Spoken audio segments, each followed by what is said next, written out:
No. Come on, where is it? Dave, it's your Idaho Central app here. Any chance you're missing a debit card?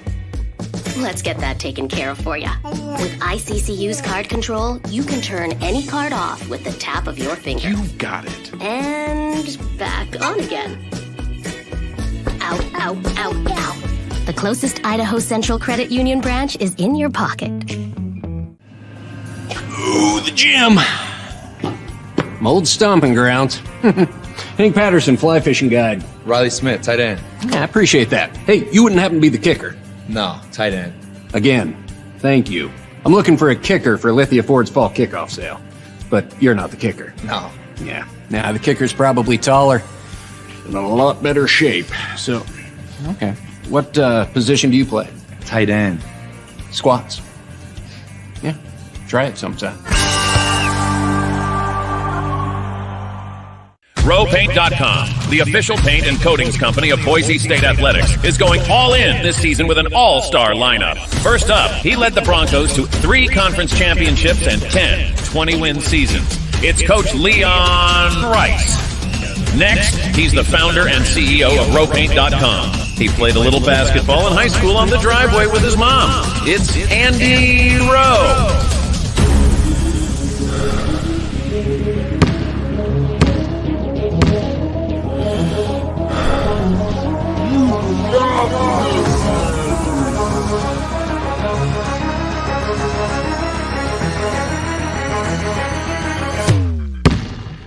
Oh, no.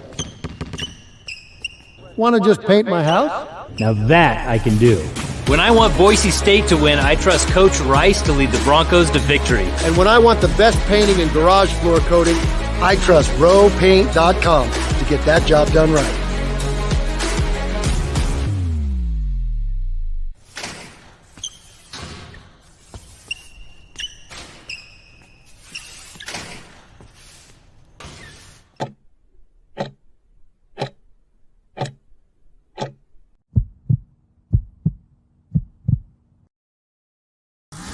This is Bronco Nation News Live. The best interviews, the most informed opinions, the latest breaking news, all from the top Boise State insiders. Today's broadcast is coming from the Cutwater Spirits Canned Cocktail Studios. Check out one of their more than 30 flavors of pre-mixed premium cocktails at your local gas station or grocery store. Cutwater Canned Cocktails is perfect for your next game day tailgate party. Now, here's 4-time NSMA Idaho Sports Writer of the Year, BJ Rains, with another edition of Bronco Nation News Live. Hey, how we doing, Boise State fans? A happy Friday to you, and thank you to the 80 of you and counting that remembered we were going to be starting a little bit early today. I've got to get to the Boise airport and catch a flight to Denver. Always my favorite road trip of the year. You land in Denver, and then you get to drive 2.5 hours to Laramie. But looking forward to getting up to Laramie for the game tomorrow night, 5:30, Boise State and Wyoming. The game is on the Mountain West Network. We will have full live pregame show from the Arena Auditorium starting at about 4:30 tomorrow. Again, Bronco Nation News, the only local media outlet other than Bob and Abe on the radio side, heading up to Laramie for this game, so you won't find coverage like this anywhere else. We'll show you a live look at warm-ups. We'll show you all kinds of content there and some interviews with Abe Jackson. And looking forward to getting there again, 4:30 p.m. tomorrow, right here on the social media channels of Bronco Nation News for a Lithia Ford Boise pregame show. Then we'll be live with Coach Leon Rice and players on the postgame show with some exclusive interviews as well. So don't miss our coverage. 5 days on the road. We'll go from Laramie straight to the Air Force Academy, and looking forward to covering this road trip, which is a pretty big road trip for Boise State. And again, here in about 7 minutes or so, right at 9 o'clock, we're going to be scheduled to be joined live by Wyoming head coach Jeff Linder. So appreciate Jeff Linder for joining us ahead of the game tomorrow. known him for years, back to his days at Boise State, and reached out and he said, sure, let's do it Friday at 9. So Jeff Linder, the head coach at Wyoming, going to join us at 9 o'clock. Jay Tust also going to join us shortly. He was dropping his kiddo off at school and wanted to get on a little early today, since we do have to get off a little early because of my flight to Denver later this morning. By the way, somebody said who's going to remain. Robbie pointed out starting late today. Yeah, we did try to say this yesterday, but if you forgot, the easy way, as Alexandra says, is she gets notifications when it starts. And as Jason says, turn on your notifications. So I'm not sure if it's on this screen you're looking at on YouTube or if you have to go to your settings, but you can turn on the notifications for Bronco Nation News and you'll get a ding. You'll get notified when we go live. And then you'll never miss one of our pregame shows or postgame shows as well. Jason says to get some Raising Cane's chicken on the trip. I'm trying to drop some pounds, Jason. We got the BNN pool party coming up at Circa Resort and Casino in a couple of weeks. So normally, yes, it'd be a 2 or 3 Raising Cane's, in a 5-day period, but probably not on this one. Going to try to eat healthy and see if I can continue to not to screw up what I'm doing on the road, trying to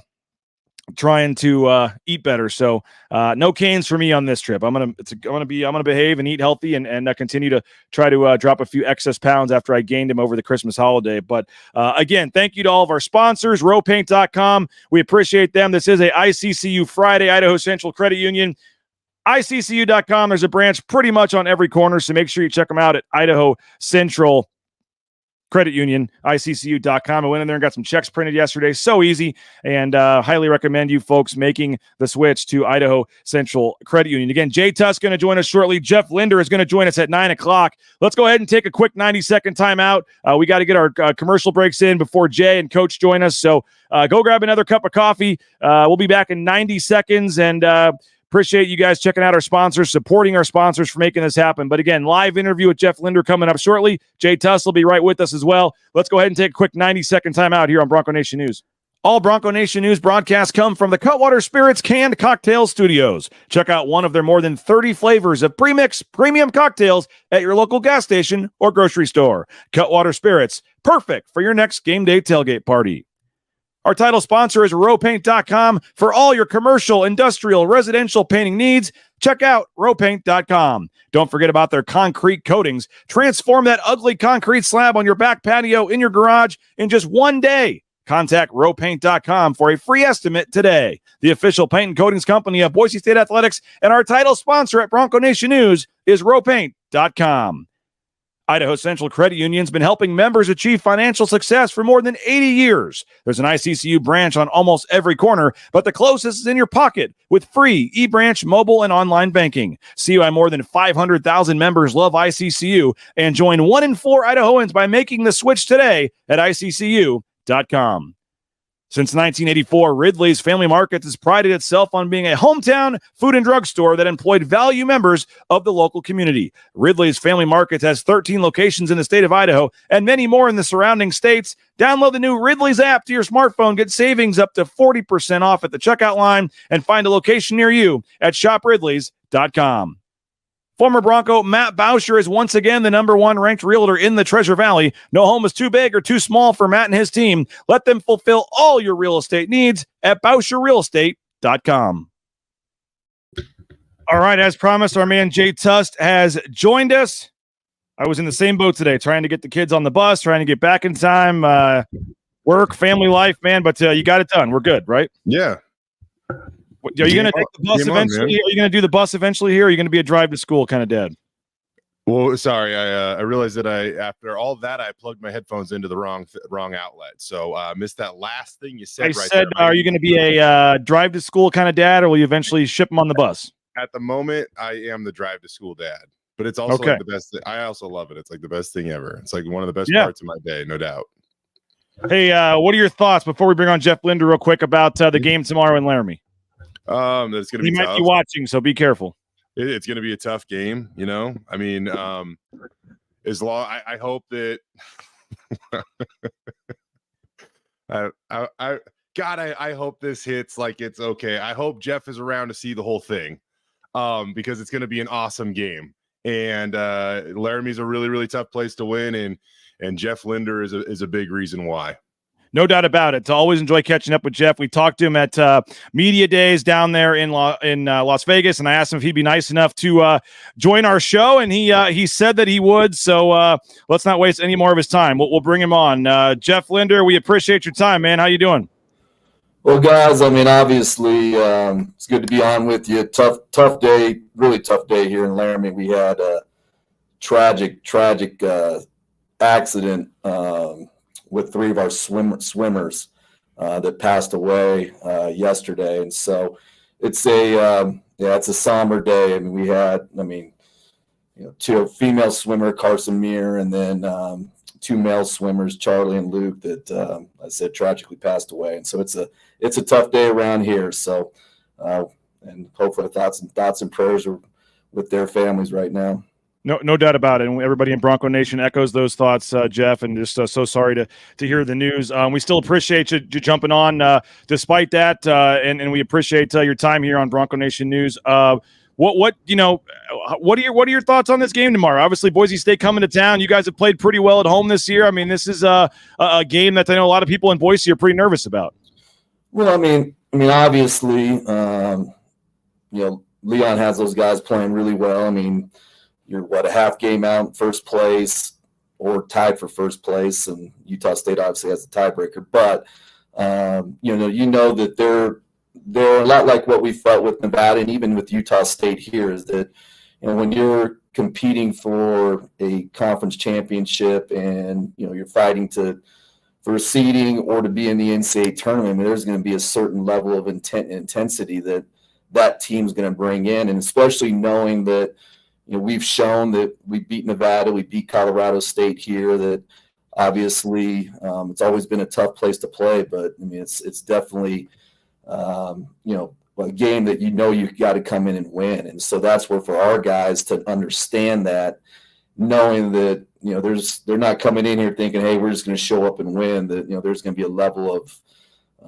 intensity that they're going to have. And so we got to be able to match that and exceed that. And obviously with Degenhart, Max, Ogbo, I mean, those guys, have been in a lot of these games over the last couple of years. And so, obviously we're going to have to play really, really well to give ourselves a chance to win.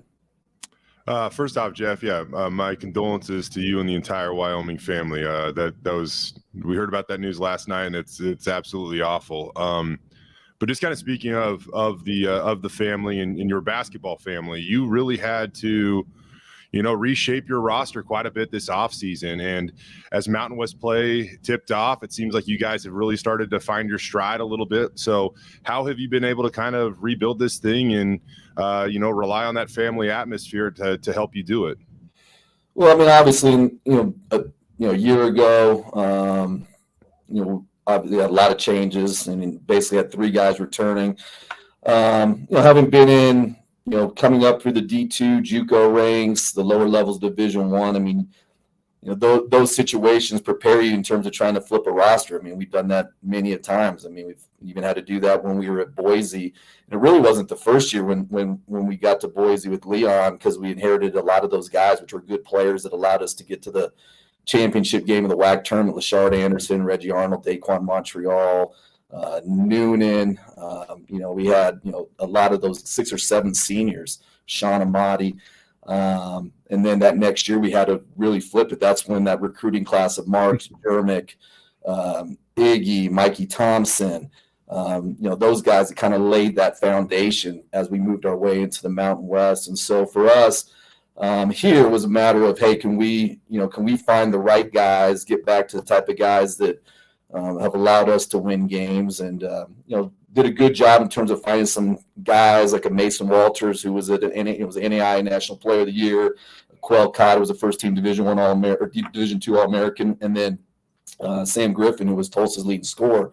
And so just kind of trying to blend those guys, mix in some young guys, and then early on, obviously, when you're trying to piece together a new team, which like a lot of teams, I mean, it's going to take some time. But for us, Kenny Foster, who's a big glue guy for us, he pops his Achilles in early October, which is a miracle that he's actually back on the court playing now. I mean, it's 130 days since his surgery, and he's back out there playing. And then Mason Walters, who in a lot of ways, is the big part in terms of kind of what we do offensively. he goes down with a thumb injury, and then he's out for the entire non-conference. And so losing him, and now that pushes a Cam Manyow, who's a 17-year-old freshman, into the starting lineup when you were not kind of expecting that. But the experience that he got obviously is helping us now, because he's showing that he can be a legitimate Mountain West player. And so it took us a little while until we got Mason back at the end of December, just to kind of get our rhythm and timing. And so, from that point on, I mean, I think we've been really competitive. Obviously, the top 5 or 6 teams in this league are really good, and in order to try to beat those teams, I mean, you got to play really well. But I don't think you're surprised, Jeff. When I talked to you down there in Las Vegas at Media Days, you were like, hey, no one's picking us. No one thinks we're going to be any good, but that's fine. And I think we're going to be better than people think. And to be here with 6 conference wins, 6-7 in league play at this point, I mean, others may be surprised, but I think you believed going in with what you had here that you could do this. And that's got to be a little, I know 13-13, 6-7 is not where you want to be, but I mean, given where it's been, I mean, I think you have to, I think you saw that you knew this could happen, right? Yeah, I mean, all things considered, I mean, when you look, when I got the job here, right when COVID hit and shut the country down, I mean, we kept 3 players. 2 years later, we're in the NCAA tournament.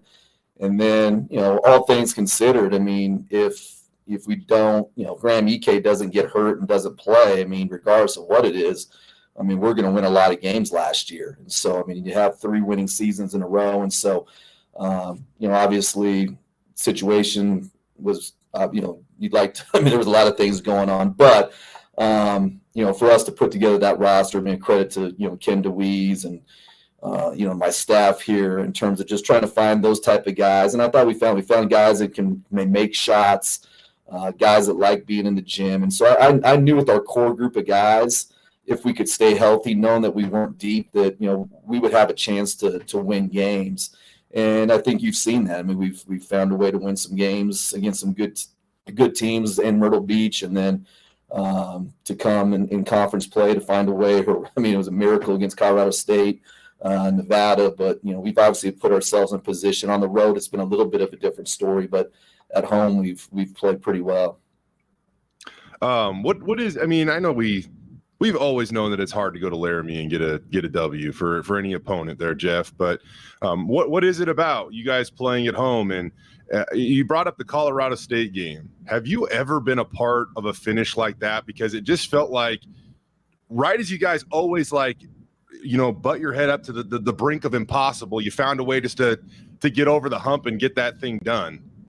Yeah, I mean, I call that the miracle at 72-20. I mean, that was obviously to be down 11 and we scored with 52 seconds left. I mean, everything that could have gone wrong for Colorado State went wrong, and everything that went right for us went right. And so, but that just kind of tells you a lot about our team. I mean, I got, with Sam and Aquel, I mean, those guys are tough shot makers. Mm-hmm. At no point did they just give up, or a lot of teams, when you're down 11 at that point, just, waving the white towel. But, just found a way to win that. And then obviously, I mean, the 7,000 feet, the 72-20, that plays a huge part. Now, obviously, for my time in Boise, Leon's always done a really good job of not allowing that to impact his team. I mean, Boise over the course of, since, he's been there in 2010, and when we started coming here in 2012, 13, I mean, Boise's always played well here. And I think a lot of that just has to do with not allowing the altitude to be an excuse. And that's, Leon's done a really good job of not letting that be an excuse. Yeah, he's got the elevation machine and and I know what that elevation machine is. It's just the fan. It's just the fan that dries the floor when the floor gets wet. So, you got some players back in the day fall for it though. Oh, there was a few guys that were first probably thinking, "What is this?" But that's the beauty of Leon. That's what makes him great, is that he can find a way to make a situation where people are looking at it, try to find excuses, and he'll find a way. The beet juice.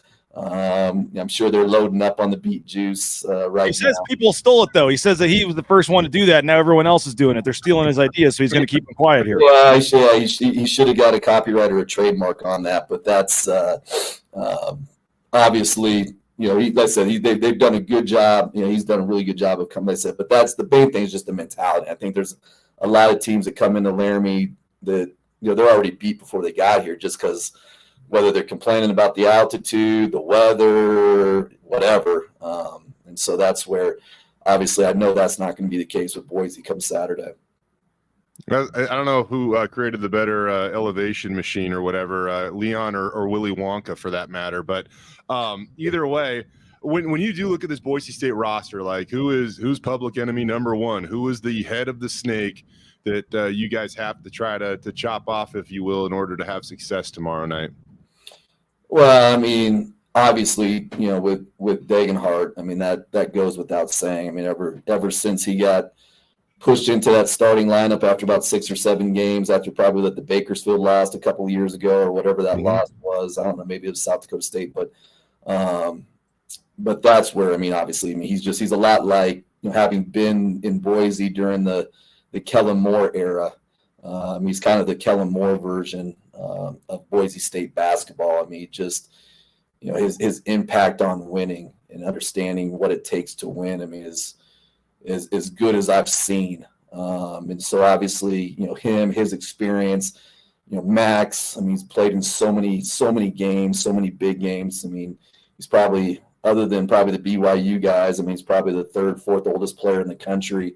But, obviously, he's been in so many games and his feel for the game. And that's where probably as a team overall, I mean, when you got Degenhardt and Max, I mean, the overall, team IQ, and then you add a guy like Agbo, and I think Stanley, I mean, I think that's where he kind of started, getting thrust in there a lot like Degenhardt when his minutes started going up and he started feeling more comfortable. I think that's when you kind of started them to see them kind of start making a big step in the direction that they've gone now. I mean, Stanley, obviously, from a body standpoint, athletically, skill wise, I mean, he's obviously, I think, better than what a lot of people thought from a skill standpoint, his ability to play off the bounce and then to, make shots. I mean, I think that just added another element to it. And so, and then Agbo obviously is just a really tough shot maker. And so, you got to do a really good job in terms of, you're not going to stop everything, but you got to make things difficult. You got to be able to minimize 3 attempts from some of those guys, especially with Agbo and Rice. And then, they're such a good rebounding team, in which we've been a good rebounding team as well, which,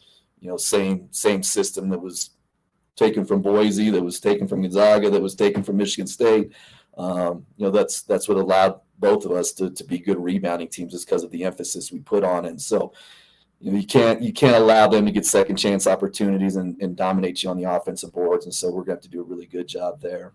Final couple things for Jeff Linder here, Wyoming head coach. We appreciate your time today, Jeff. I know a lot of the comments fans are loving it and thanking you for what you did in your time in Boise State years ago. But I know you've been very vocal about it. I've been vocal about it, and I would love to see the league go to 20 league games. You may have a league title decided this year because the first place team didn't play in Reno or didn't play UNLV twice, and Boise State didn't have to go to UNLV this year that already beat them at their place. I know everybody can say it, San Diego State doesn't come to Laramie. I know every situation is different. I know you're in favor of the 20 games. What do you think is the chances that actually happens? And do you think there's growing momentum and maybe if a league title ends up getting decided because of the inequity here, that this might push this thing over the top? Yeah, I mean, I definitely think you're going to hopefully see 20 games next year. And, especially with a team with 11 teams where each team plays each other twice. I mean, it's just too easy. Yeah, it's too easy, and it's too hard for a lot of us in this league to get non-conference games. I mean, every year the same teams, I mean, us, Utah State, CSU, Boise, I mean, we're all struggling to get those last 2 games. And it's one thing where if those last 2 games were the people that argue for 18, if they were playing like level opponents, but I mean, they're not scheduling those type of games. I mean, they're scheduling wins and because of their location or their ability maybe to pay more money, which in this day and age, in terms of buying games, I mean, that price has gone up exponentially, where back where you could buy a team for 75, 80, 85, some of these Power 5 schools, I mean, they're paying up $120,000, $125,000, $130,000. And so it's made it so much harder to get those last 2 games. And for us, for Boise, I mean, because of location-wise, it's just hard to get home games. And for us to be able to have the ability to have a built-in home game by playing an extra game, I mean, I don't see, and especially how good the league has gotten. And obviously, I mean, you're always going to have some guys that are always going to be near the bottom, but that's going to be every league. But I think the way our league's evolved, I mean, obviously, it's not going to impact what you're doing in terms of getting teams in the NCAA tournament, because a large part of that is what you do in the non-con, and our league's done a really good job of that. And you think it's moving in that direction, hopefully? I hope so. Make our job a lot easier. I'm going to go in a different direction with this with my last question here, Jeff. I was talking with Johnny Ballgame earlier this morning, and I was reminded of a story back when I did the what was it, After the Last Dance, and I had you share your Michael Jordan story.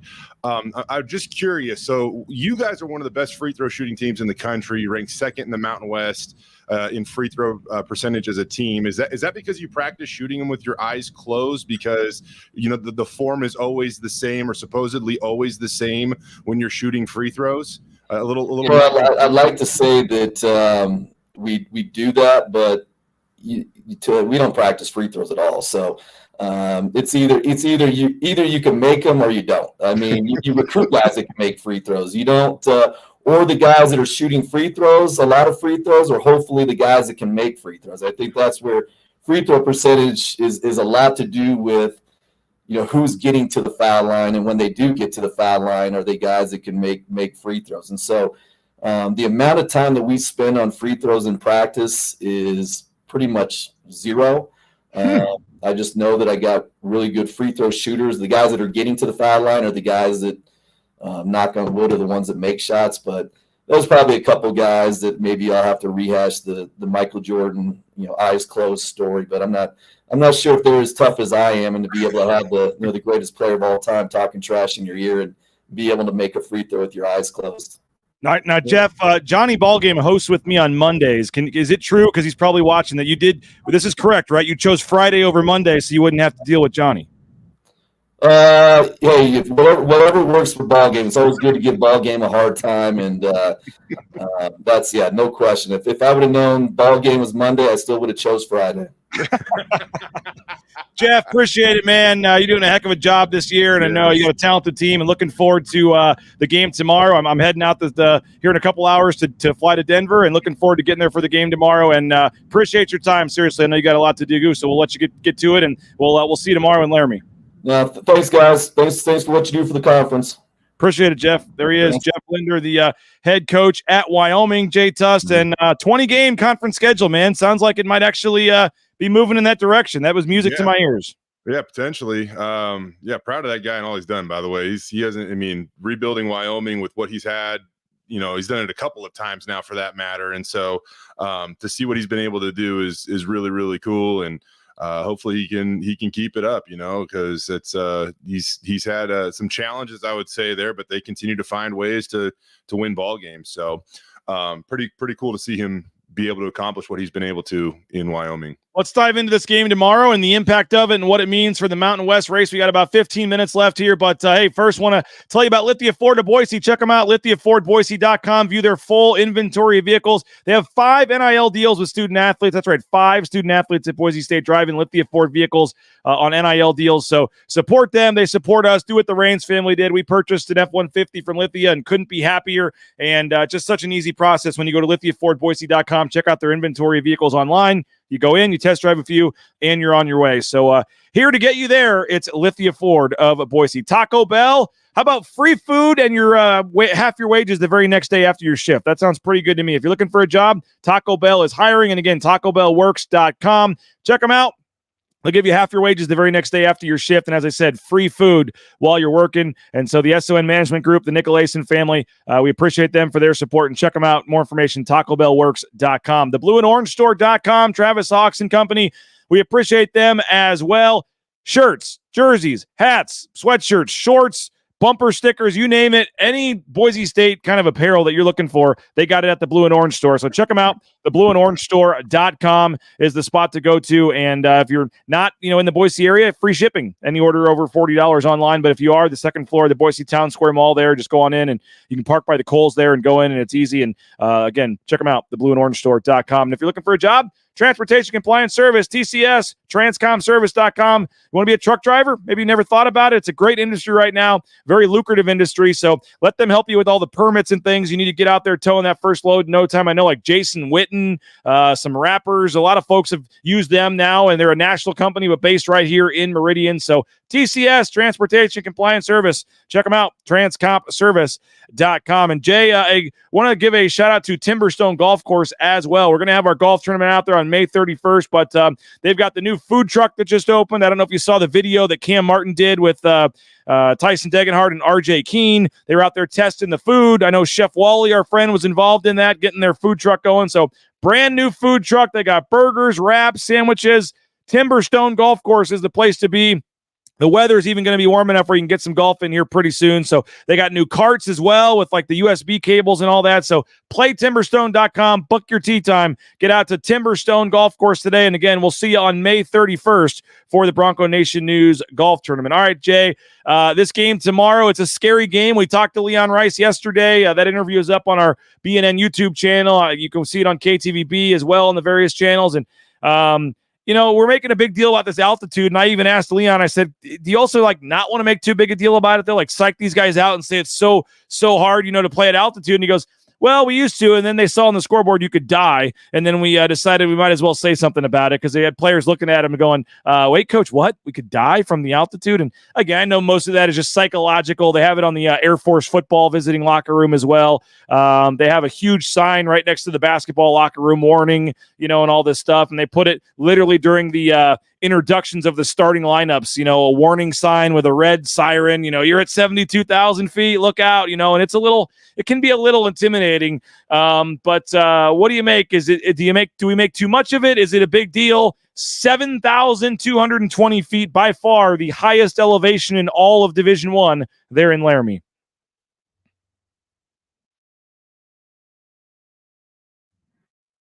I didn't say anything. If that got me. We've made a big deal about Boise State's schedule and how difficult it is, and the fact that 7 of their first 11 conference games were of the quad 1 variety, and now they hit this 4-game stretch where they play quad 2 and quad 3 games, and quad 4 games for that matter. And everybody wanted to get to this stretch to have that little break, that little breather. Well, overlooked within that stretch is a trip to Laramie, which is far from a layup, if you will. And so this is going to be a big hurdle for the Broncos to clear. And if they do, now I think is when you really start to feel very positive about their chances of going to the NCAA tournament for a 3rd straight year. I'm not saying a win or a loss is really going to dictate that, but I will say that it just feels like a win even more influences the fact that this team is positioning themselves to have a NCAA tournament caliber resume with only 4 games to go once they get through Wyoming, BJ. So for that reason, this is a big game for the Broncos. Yeah, you can call every game, I guess, a big game for the Broncos. Sure. But this is the one that's the toughest of the easy stretch, and it doesn't sit right or feel right calling a trip to Laramie an easy game. No, it doesn't. And maybe when we will be Tuesday night on the post-game show, maybe I'll be saying, I should have seen it coming or something. But I mean, you look at these 2 games, certainly you would say the Air Force game, you just saw UNLV go there and win by 30. I'm much less worried about the Air Force game on Tuesday. Now, the team did choose to stay on the road instead of chartering back. They're going to stay out and bust down on Sunday, and we'll see how that all plays out. But I'm much more worried about this game. And I mean, are we crazy for being worried about this game? I mean, you look at it, Ken Palm has them winning by 8. Boise State has traditionally played well. It seems like every year we get all nervous about going to Laramie, and then they post a nice victory more times than not. But I mean, the number. I mean, I know they're 6 and 7 in conference, 13 and 13. I mean, they could sneak up and get you, but you look at how Boise State's played the last 2 games, and I just wonder if we're making a little too much of this. And maybe when Boise State wins by 12 or 13 on Saturday evening, we're going to go, yeah, we should have probably seen this coming. I mean, I still think that is more likely to happen, BJ, but I also feel like Shaq Griffin is a guy that could get hot for a night and have his storybook evening, and it could change, some things for Boise State potentially in terms of the games they have to win to make sure they get to March Madness. Yes, and Oh, sorry. Go ahead. No, that is just the thing that I think looms over all of this for me, that I'm like, that is not completely unrealistic, man. Like, that's something that could happen, and Boise State has to figure out a way for it to not happen. Yeah, and they did beat Colorado State again. A lot of fluky stuff had to happen, but that was a sold out crowd. That place was jumping. They did beat Nevada, and that was back when Nevada was struggling a little bit. They've obviously turned it around, but I mean, and then at one point, I watched that whole game against Utah State. They were up by 10. They were up by 10 on Utah State in that game as well. And Jay, I'll just throw this out there too. A little birdie may have let me in on this. It's not the best officiating crew, and when you go to Laramie on a Saturday night, usually Laramie's a tough place to play. You'd really like to have a decent officiating crew. As someone not affiliated with the program that once was, when I reached out and said something to them about it, they said first response was, Laramie's not the place you want to have a bad officiating crew. And we'll see what happens, but it may not be the best crew tomorrow. On a Saturday, you get 200 games on a Saturday. That's usually how it is. It's not on TV. It's in Laramie, Wyoming. No ref is jumping to fly to Denver and drive 2.5 hours on a Saturday to cover a game in Laramie. So that could be a factor as well. Yeah, unfortunately, actually, I should say, in this case, I'm going to start off with, fortunately, Graham Ike is no longer a Wyoming Cowboy, because it just always felt like, he particularly helped those fouls swing one way in favor of the brown and gold. So, dude, he used to shoot like 20 free throws a game. It was crazy, man. It was insane. It was insane. Laramie especially, man. Gosh. So thankfully that he's no longer there. But you're right, man. That's a tough place to win, and it does seem like the whistle, just due to the nature of the crowd and stuff, usually does kind of fall one way. I'm not using that as an excuse. That won't be an excuse on Saturday, but it's something you probably just have to anticipate and get ready to deal with that adversity, in my opinion, BJ. So, You mentioned Sam Griffin, 62 made three-pointers. He was the leading scorer at Tulsa last season, transferred in to Wyoming. He is averaging 17.4 points per game, one of the top scorers in the Mountain West. But again, they got three guys, Jay Tust, that have made at least 47 threes on the season. And I haven't looked at Boise State stats. Do they have three guys with 47 made threes? I'm not sure they do at this point. Maybe they do, but 47 made threes. At least two, I know. Yeah, Brandon Wetzel is at 47, and Cott, number 13, is at 51. The two guards they have, number 3, Sam Griffin, number 13, Cott, K-O-T, is a cool Cott. Those guys are averaging 17.4 for Griffin, 14.2 for Cott. So they have two of the better guards in the league, and it's always scary, Jay, when a team, as Leon even said yesterday, traditionally they've lived and died by the three ball. And when they're at home and they got three guys that have made at least 47 threes. And again, when you look at the percentages as well, both those guys are shooting decent percentages. That's why it becomes a scary game when they have three guys that could all of a sudden get hot and hit 5 threes. And all of a sudden you look up at halftime, Jay, and Wyoming's 8 of 12 from 3, and you're down by 7. Yeah, Boise State, by the way, they Chibuzo Abo and Max Rice have each made exactly 62 threes. Okay, but after that, the drop off is it's considerable. You go down to Tyson Dagenhart at 19 threes made. So they've even got Kobe Newton at with 24 made threes. So they have 4 guys more than Boise State has 2. And for that, like I said, that's just you could run into a buzzsaw. You hope that it doesn't happen on the night that you're playing Wyoming, but that is enough to concern you and scare you, to be honest. And I will say this too, and I know that, like, you kind of pick and choose your poison. I get that at times, but Boise State has allowed, quite a number of threes these last 2 games. They have been massive blowout victories, so it's hard to be critical. And so maybe I even feel ridiculous for even saying that. Double digit both games. But they have allowed, a number of threes these last 2 games. So I'm assuming that's something that they want to swing back in their favor. Overall, this season, they rank 4th in the league, allowing opponents to only shoot 31.1% from 3 in conference games, by the way. Yeah. So they're pretty good. Don't get me wrong here, but the last couple of games, they have allowed opponents to hit that double-digit mark from behind the arc, which that's not super common, I would say, for a Boise State team. I will throw this in there real quick. Somebody says, where do you guys think Lockett ends up? Lockett and Jace Whiting both not being included on the Jackson's marketing deal yesterday. I would read zero into them. Zero. It was, I can't get into details as to why they were not on the list, but I would not worry that that's because they're about to transfer. It was procedural more than anything else. And or I don't know how I can phrase it, but just I don't even know if I phrase it like that, but I think you just leave it. Based on what I heard, it has nothing to do with their future, and it is what it is. So I would not read between the lines. Kids. Yes, I would not. Yeah, that's probably kids being kids is a fair assessment, but I would not read any into it. And I hate to say that I can't give the actual reason or whatever. We were just told off the record, whatever. But it's like I wouldn't worry too much. I mean, I'm not promising Chris Lockett is here next year, but if he's not, it has zero to do with him not being a part of the Jacksons deal that came out yesterday. So please don't worry about that. I'm bringing something positive about Chris, and I know we've mentioned it on this show before, but continue to hear great things about the way he has just embraced his redshirt season, right? Like when you redshirt, and I think we've seen this in the past, BJ, with guys that have came here and they haven't necessarily embraced it, and maybe they've left, right? But from what I've heard about him is he's a guy that he has changed his physique. He is presenting problems on the scout team, and I think that guy could be a big piece of Boise State's future. And I was even told at one point during the season when the point guards were both struggling, like there was a real conversation about should Chris Lockett earn the red shirt and play. Like he's got that potential. Real quick too, one thing I do want to clarify, the whole that's just like the Jackson's marketing campaign.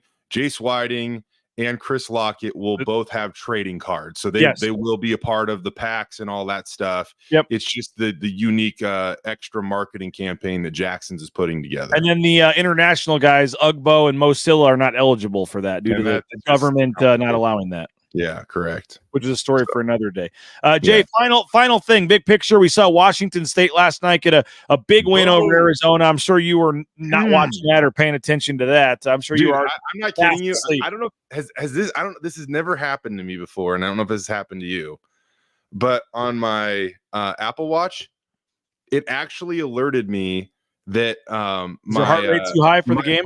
My heart rate was spiking. It actually alerted me. It wasn't. When was the last time you did that for a Washington State basketball game, dude? Let's go. And that's what I don't know if people understand. I was even texting with my guy Will Hall this morning, and like it's just things like this don't happen for Washington State basketball. To sweep Arizona, to be in first place in late March in the Pac-12, this stuff just doesn't happen. And so it's pretty cool to see them close it out. I can't remember exactly when it peaked. It might have been after Love threw in that three, and I was like, that's probably it. Like we had hung for so long, but there aren't many things cooler than being down 3 on the road.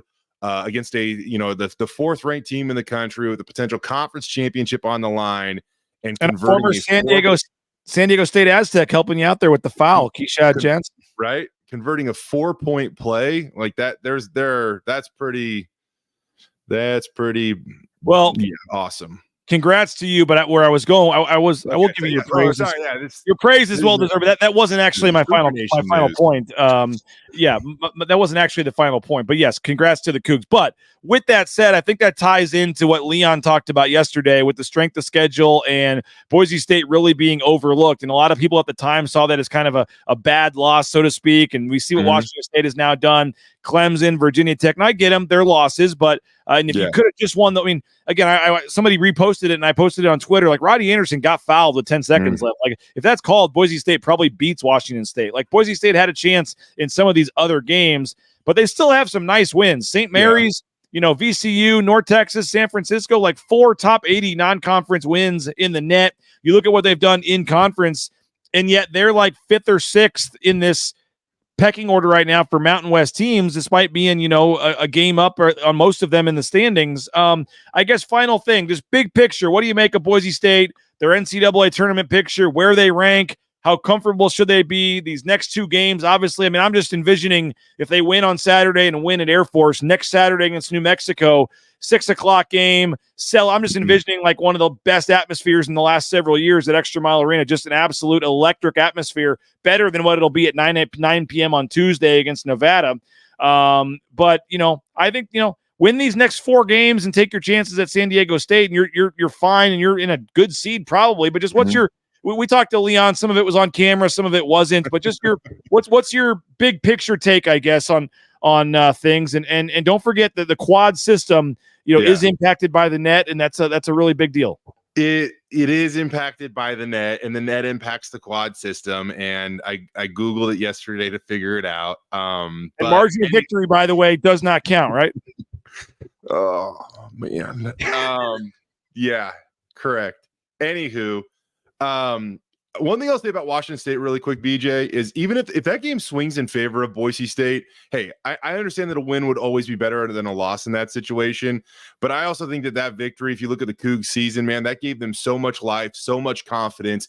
And I think it helped them get to where they're at right now. But going back to Boise State, you're exactly right.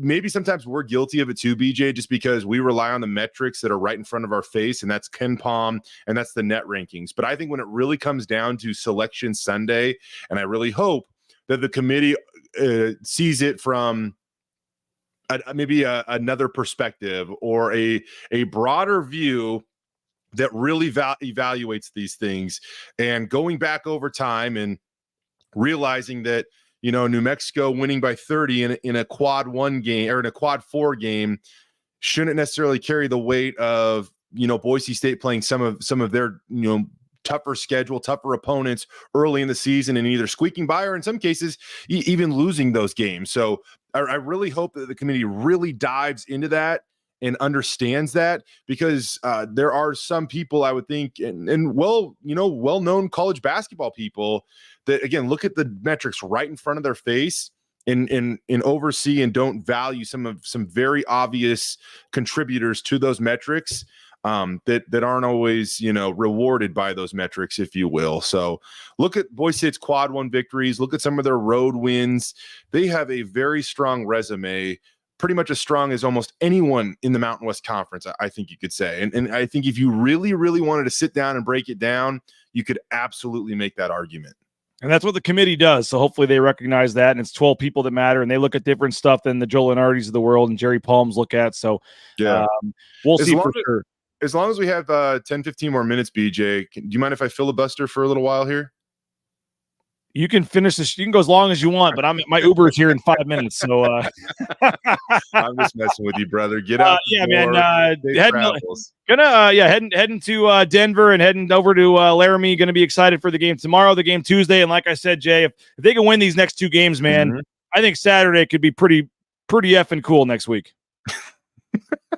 I didn't say the word. I said that's freaking. I think we leave it like that. I don't think there's a better way to end the show. Win these 2 games, pack the house for the New Mexico game. That could be a lot of fun. Got to get the football team seated right down there next to the bench. That's a requirement, I think, these days. But Jay, what do we got coming up on KTVB? A big Friday night show? Districts tonight. Boise State Championship. Liam Campbell and the Wyhe Storm. I know those that team's near and dear to Travis Hawks, your boy. Yes. So, we're going to see if they can get it done. I don't see anybody stopping them, whether it be districts or the state. But Timberline, they're a tough opponent. We'll see if they can get it done. And then tomorrow's game on Channel 7. Not even just KTV Plus. There you go. Channel 7, Boise State, Wyoming. Yeah, Channel 7. So. Are we bumping the news, the Saturday evening news or something? Or we're bumping the 6, that's for sure. Wow. You giving Morgan Romero a day off or something, or what are we doing here? Come on. She's earned one. My goodness, man. Jeremy says Abo's listed as a senior. Does he still have an extra year? Yes. On our way out, yes, he does. Who knows what could happen, but you theoretically could have Tyson, Abo, and Omar Stanley all back next year. It is pretty crazy to think about. Yeah, that'd be awesome. Hey, appreciate you. As always, have a great weekend. Heading to Laramie again, 4:30 tomorrow. We'll be live with the pregame show, Bronco Nation News, on our social media channels. And I'll have a full story, by the way, posted this afternoon. Assuming there's Wi-Fi on the plane, I can finish it up and get it posted, and we'll get you ready for the game tomorrow, 4:30 with the Lithia Florida Boise pregame show. Have a great rest of your day. We'll talk to you tomorrow from Laradise. He's Jay Tust. I'm BJ Rains. This has been Bronco Nation News Live here at BroncoNationNews.com.